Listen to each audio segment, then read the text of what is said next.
Today, it was the voters' turn to be heard.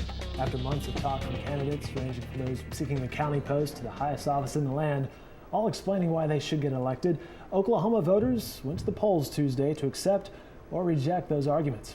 You're watching our live election coverage right here on newsok.com. I said live twice because it's that live. I'm Dave Morris, and throughout the evening, you'll hear from our staff of reporters in Oklahoma City and from our man in Washington, D.C., that's Chris Castile. In addition to the presidential race, Oklahoma voters were asked to decide on 6 state questions, 5 congressional races, state, House, and Senate seats, and numerous county and municipal races.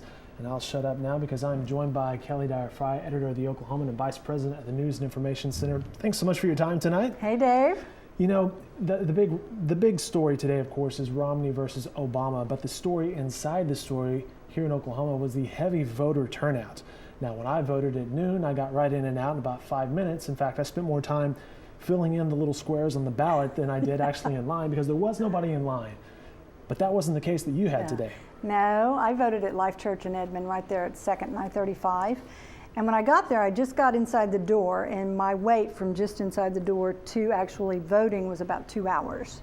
So I spent a lot of time on my phone, updating my Facebook, tweeted a little bit, checked on email, just the usual stuff. But, you know, we were talking about that, about how technology and how things like Twitter and Facebook and social media have really changed, well, our everyday life. But then also, you look at the line here of Life Church, and everybody's checking their phone. Everybody's providing updates and pictures. They really are, because you know, like I updated my Facebook and said, FYI, if you vote here, once you hit the door, know that you have a couple hours to wait, because by the time I left, the line was out the door and around the church.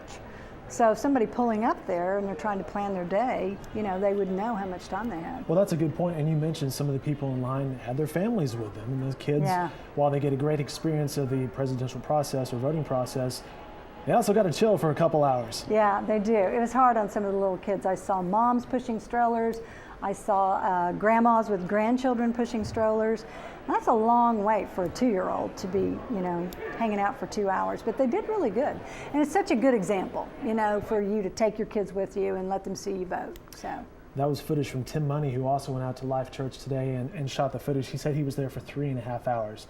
I think he came in a couple times because he had time to go check. Now, okay, it's election night here at the Oklahoman, which is a big night for us here in the newsroom on the 7th floor and the 6th floor. Walk us through the process of what is going on here tonight.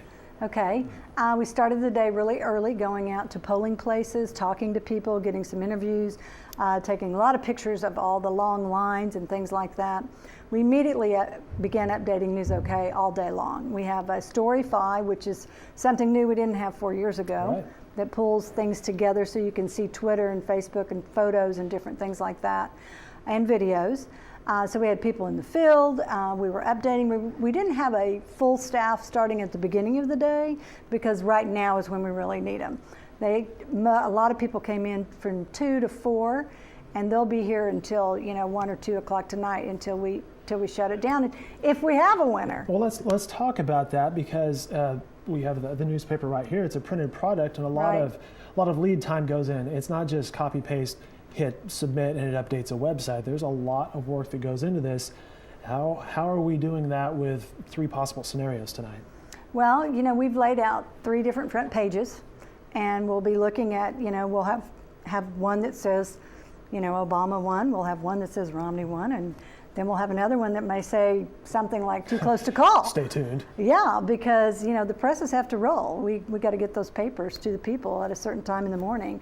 We have late deadlines tonight in the newsroom. We extended about an hour, and then the press guys really put on extra presses to make that work so people don't get their papers late tomorrow. But you want it to be real definitive, but as we've seen in the past, sometimes these really close races, we might not have a winner declared until tomorrow, if not days. We'll see how it goes. Kelly, thanks for your time. I appreciate it. All right, election board officials were bracing for today's heavy turnout. However, there were some voters who made their decisions a little earlier. Early voting in Oklahoma started on November 2nd. It ended Monday. News OK's Garrett Fisbeck headed to the Oklahoma County Election Board. He spoke with voters about why they decided to cast their ballot ahead of schedule.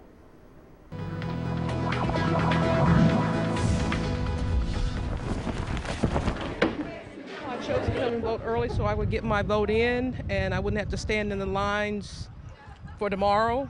And this is the first time I've ever done early voting.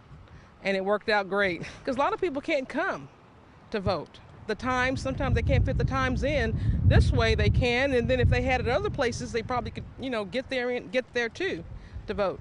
I'm gonna tell you now, I got here at 12:20 and I'm done at 1 o'clock, so it did not take me that long. The congestion, but as you can see, there's still congestion here, but it's not gonna be as challenging as it's gonna be tomorrow.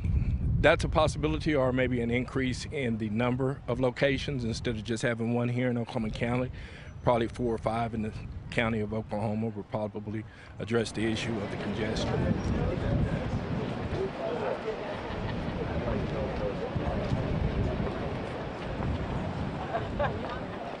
The Oklahoman's Michael McNutt reports, while it will be later tonight until the fate of some races are known, it's no suspense which presidential candidate will win Oklahoma's 7 electoral college electors. Polls show Republican presidential candidate Mitt Romney with a safe lead over President Barack Obama. In fact, the last Democrat to win Oklahoma was Lyndon Johnson back in 1964.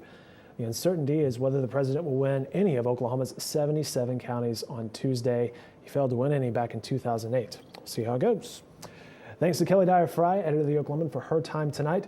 For more updates throughout the evening, you can follow us on Twitter, and please do so. That's at NewsOKPolitics.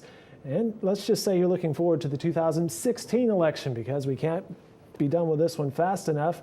You can start that political process by picking your own candidate. In fact, on Wednesday, we'll create a spoof newspaper front page that highlights the winner and loser of this 2016 reader election. Should be fun. Once again, we'll have live updates at 8, 9, and 10 p.m. right here on newsok.com. At 8 p.m., we'll be joined by the Oklahoman's reporters via Google Hangout to talk about the various races that they're covering tonight. But before we leave you, here are some images from today's events taken by the Oklahoman's talented group of photographers. You're watching The Ballot on newsok.com.